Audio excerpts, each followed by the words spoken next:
ಸ್ವಂತ ಮನೆ ಎಲ್ಲರ ಕನ್ಸು. ನನ್ ಗಂಡ ಎಷ್ಟೋ ಕಷ್ಟಪಟ್ಟು ಒಂದ್ ಮನೆ ಕೊಂಡ್ರು, ಆದ್ರೆ ಆ ಸಂತೋಷ ಹೆಚ್ಚು ಕಾಲ ನಿಲ್ಲಿಲ್ಲ. ಯಾರಿಗೂ ತಿಳಿಯದ್ದು ಸಮಸ್ಯೆ ನೆಗೆಟಿವ್ ಎನರ್ಜಿ, ನೆಗೆಟಿವ್ ವೈಬ್ರೇಷನ್. ಎಲ್ಲದಕ್ಕಿಂತ ಮನಃಶಾಂತಿ ಕೂಡ ಇಲ್ಲ. ನಮ್ಮ ಬಾಧೆ ವರ್ಣಿಸಕ್ಕಾಗದು, ಮನೆ ಬದಲಾಯಿಸಲಾಗದು, ಕಷ್ಟವನ್ನು ಅನುಭವಿಸೋ ಶಕ್ತಿ ಇಲ್ಲ. ಈ ಸಮಸ್ಯೆಗೆ ಪರಿಹಾರವೇ ಇಲ್ವೇನೋ ಅನ್ಕೊಂಡಾಗ ನನ್ ಸ್ನೇಹಿತೆ ಒಬ್ಬಳನ್ನ ಕೇಳ್ದೆ. ಶ್ರೀ ಆಂಜನೇಯ ಶನಿ ರಕ್ಷಾ ಯಂತ್ರವನ್ನ ತೋರಿಸಿದ್ಲು. ತಕ್ಷಣವೇ ಆರ್ಡರ್ ಮಾಡಿದ್ರು.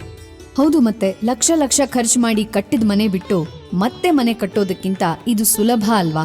ಮತ್ತೆ ಇದ್ರ ಜೊತೆಗೆ ಬಂದ ಕುದುರೆ ಮ್ಯಾಗ್ನೆಟ್ ಅನ್ನ ಮನೆ ಮುಂಬಾಗಿಲಿಗೆ ಹಾಕಿದ್ವಿ. ಈಗ ಇದು ನಮ್ಮನೇನಾ ಅಂತ ಅನ್ಸುತ್ತೆ. ಅಷ್ಟು ಪ್ರಶಾಂತವಾಗಿದೆ, ಯಾವ ರೀತಿ ತೊಂದ್ರೆನೂ ಇಲ್ಲ, ಯಾರಿಗೂ ಅನಾರೋಗ್ಯನೂ ಇಲ್ಲ. ಈಗ ನಾವೆಲ್ಲ ತುಂಬಾ ಸಂತೋಷದಿಂದ ಇದ್ದೀವಿ. ಇದೆಲ್ಲ ಶ್ರೀರಾಮದೂತ ಶ್ರೀ ಆಂಜನೇಯ ಸ್ವಾಮಿಯ ಕೃಪೆ. ಇನ್ನೇಕೆ ಆಲಸ್ಯ? ಸ್ಕ್ರೀನ್ ಮೇಲೆ ಕಾಣುತ್ತಿರುವ ನಂಬರ್ಗೆ ಕರೆ ಮಾಡಿ ಶ್ರೀ ಆಂಜನೇಯ ಶನಿ ರಕ್ಷವನ್ನು ಆರ್ಡರ್ ಮಾಡಿ.